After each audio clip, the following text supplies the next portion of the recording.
કહેવાય છે કે રામ રાખે તેને કોણ ચાખે આ ઉક્તિ સુરત રેલવે સ્ટેશન પર ત્યારે સાર્થક થતી જોવા મળી જ્યારે પ્લેટફોર્મ પર ફરજ બજાવતા જીઆરપીના બે સતર્ક જવાનોએ એક મહિલા મુસાફરને મોતના મુખમાંથી બહાર ખેંચી લીધી।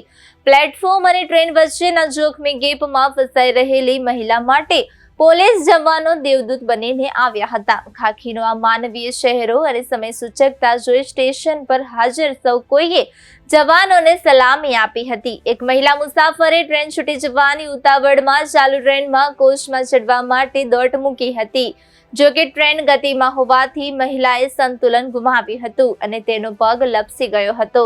મહિલા ટ્રેન સાથે પ્લેટફોર્મ પર ઢસડાવા લાગી હતી અને ગણતરીની સેકન્ડોમાં જ તે ટ્રેન અને પ્લેટફોર્મ વચ્ચેના ખાડામાં ખાબકે તેવી સ્થિતિ સર્જાઈ હતી। બંને જવાનોએ એક પણ સેકન્ડનો વિલંબ કર્યા વિના મહિલા તરફ દોટ મૂકી હતી।